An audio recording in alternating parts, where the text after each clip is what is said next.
guys. I've got someone hopefully here you'll recognise. This is Dave, who helped out at the Rock Show. This is the first in our interview series with sort of industry professionals. So, Dave, why don't you introduce yourself a bit? Tell us about what you do. Hello everyone, so my name's Dave Scarlett. I am a sound engineer by trade, specialising in monitors and front of house sound. I work around the UK and Europe, doing concerts, festivals like Park Life, Green Man, venues like the Royal Albert Hall, St Paul's Cathedral, all sorts of things. Real wide variance. I get to go out, meet people, make bands loud, make speakers have a platform, and help bands perform. So for those of you who don't know, Dave's also a very talented guitarist. We actually met at university, studying on jazz course together. But when did your sort of love for live sound, if you want to call it that, sort of first sort of pique your interest? When did you get into it? Great question. So when I was quite young, my parents have always loved live music, been heavily involved, and my dad has had periods of doing the same kind of things I do, of being involved in live sound and music and bands and that kind of stuff. And so when I was probably a very young teenager, my dad was a regular sound guy with a couple of wedding bands, and I used to tag along on those gigs. And at first I was allowed to help unload and coil a few cables, and as time went on, I used to maybe mix some of the gig and that kind of thing. I also got kind of heavily involved in theatre in that kind of young teens, 14 to 16 age probably, and that was kind of really instrumental in just building my love for this kind of performance craft we do. Obviously, all at the same time as that, I was playing in bands, and so we were doing gigs and cobbling together PAs from random stuff we owned and could borrow or whatever, and we used to record albums on whatever kit we could get our hands on, and it's all kind of links together really. So was it more of a learning by doing, as opposed to like formal education about? Yeah, 100%. I've been privileged over the years to hang out with some really good, really talented guys and girls, and learn kind of on the job. And I think that's kind of the real power of how this industry works. Whether you're a sound engineer or a guitar player or anything really, I think if you hang around with people who are better than you, try and help them out and see if you can learn some things, it can be really helpful. And suddenly you find yourself knowing things and not quite knowing why. So you mentioned that you was doing that as a young teenager. So when you got to sort of 15, 16 sort of age, did you study music at college? Did you, decide not to? Did you always want to, is that when you sort of roughly decided you wanted to go into sound, or was you still a bit unsure and you just did it because you liked it, sort of thing? Yeah, totally. I mean, I would never say I knew exactly what I wanted to do when I grew up. Even probably till I was at university. That sort of 18, 19, 20 kind of age. It was something I really enjoyed. I loved playing in bands. I loved performing. But I loved being part of the gig in other ways. And, there's a real power in being the guy that can choose to affect the whole sound of the band. As the guitar player, you can affect the guitar. But as the front house engineer, you can hugely change the whole sound. You can make the bass super loud and the guitar quiet, or you can choose, hey, the keyboard's cool. Let's make the keyboards louder, And so, I always loved that, and I kind of grew more into that kind of through my late teens, and I was kind of regularly out mixing all sorts of things at that point. So what made you decide that you wanted to do sort of, because we did a music performance degree, what made you sort of want to do that as opposed to trying to find somewhere to do a more technical based one? Was it because that you couldn't find a course you liked, or you just wanted a more all-round experience, or another reason? Yeah, I think there's some great sound technology live event type courses out there. They weren't hugely my jam at the time. I really felt like I wanted to play. As I went through my degree, then that kind of changed a bit. And I became less interested in that. I also became a bit more interested in a more stable life, if you want to call it that, it's possible to achieve in this industry, and a little bit easier. Partly that, partly circumstance. I was working in the industry alongside my degree, and opportunities presented themselves, and so that's kind of the path I took in the end. Yeah. The interesting thing for me is that I always sort of thought of you as more of a studio guy, because when we first met, it was because I was having issues in the studio and sort of saw you walk past, and I was like, he looks like he knows what he's doing, and I sort of dragged you in, and we have many memories of sort of recording in the studio and repatching stuff. And so, was that a thing that ever occurred to you, studio work? Do you prefer live work, or is it just never really a option for you? Yeah, totally. I think they're really really related disciplines. I'd never say they're exactly the same skill, but fundamentally we use mics and mixing desks and cables and processing tools. Obviously back in the day it was a lot kind of, even before my time, it was a lot more similar because there was mixing desks and there was rack units. Obviously now we tend to mix mostly in the box for studio stuff, but yeah, it's a really related discipline. I think it's great to have a go at both, to try.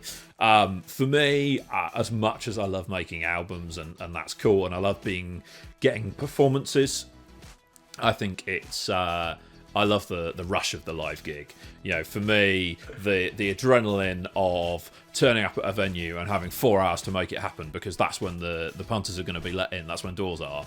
That's, for me, that there's excitement there that I just don't get in exactly the same way when we can record the guitar solo 43 times to get the right take. It's the complete opposite for me. Like, obviously, the sound work I do is nothing compared to what you do. But live sound I find so stressful, and whereas when you're working in the studio, like that whole thing of like, if I'm mixing for someone, it's like if they don't like it, I can redo it. Whereas if they don't like what I've done live, that's it. So I find that really high pressure, and I think, how do you go about dealing with that, or is it something you just don't feel the pressure, or do you get used to it?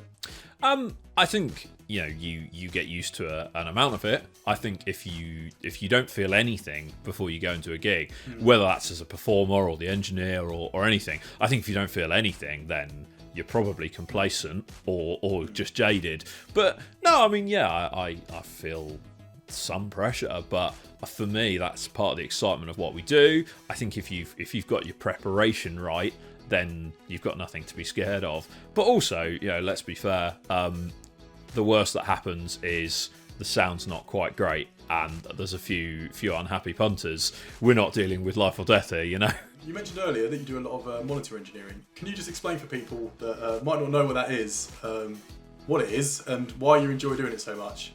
Yeah, totally. So, when gigs are pub gigs, you have a tiny little mixer and one of the band operates it. And then when you get to a slightly bigger gig, you have a front house desk and a sound engineer operates it. And then when you get to much bigger gigs, the kind of concerts and festivals that I tend to be involved in, we tend to have 2 guys with 2 desks.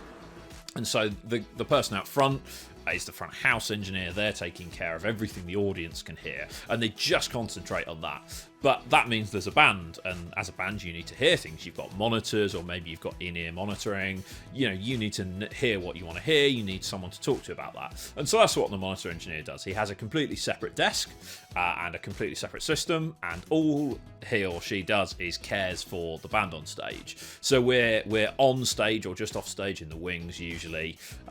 I like to be stage left, but that's kind of my happy place.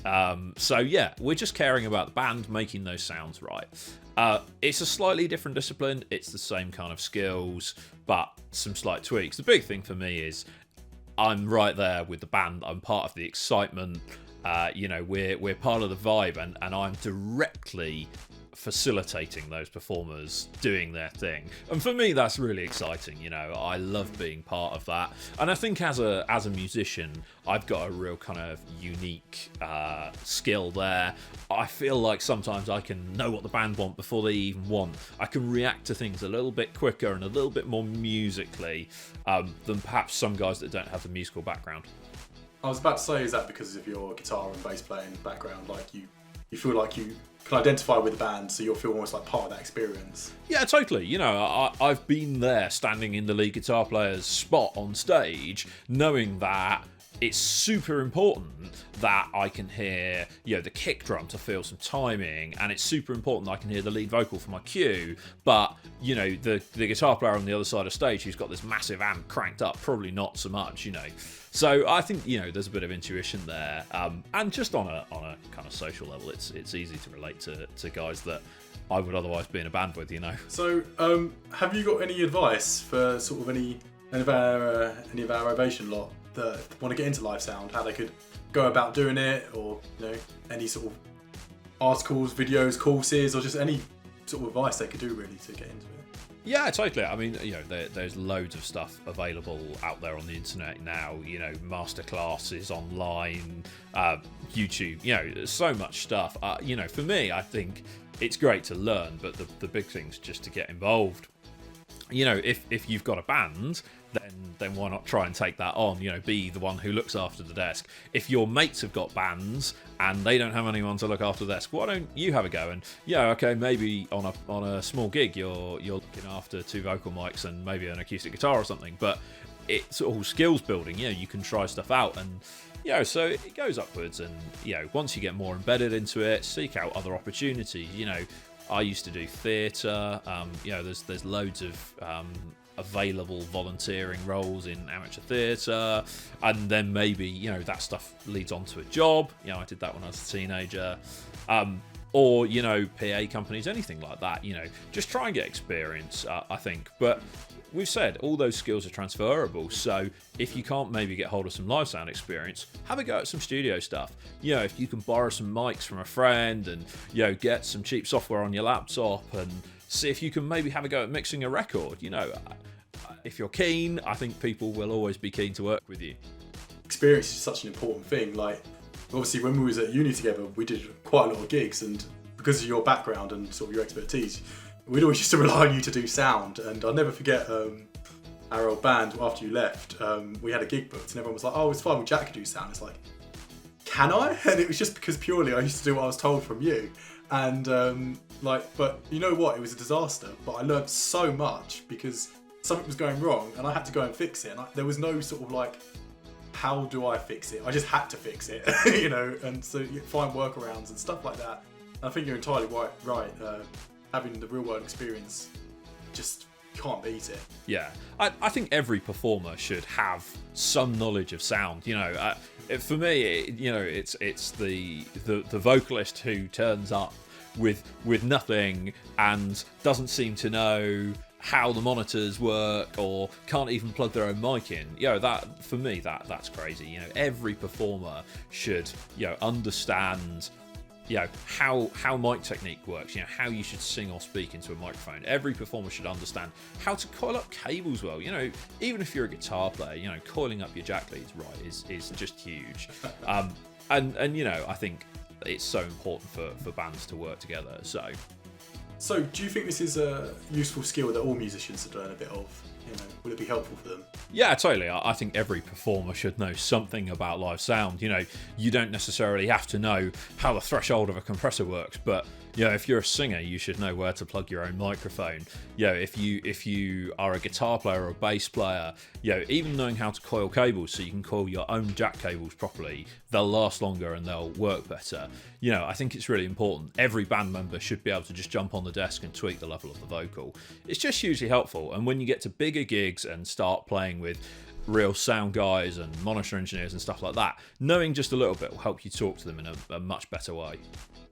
Yeah, I must say from my experience of like gigging at festivals and stuff, like just being able to talk to a sound guy and having a bit of knowledge and just be like, you know, if I'm doing InEars, just to be able to be like, oh, can you just, you know, put the kick drum a bit more centre please, or, you know, they respond to it a lot better because you're actually giving them something sort of for them to listen to, as opposed to, oh, it's not quite sounding right. You know, when you've got a high pressure situation in a half hour, 40-minute set, that's not helpful.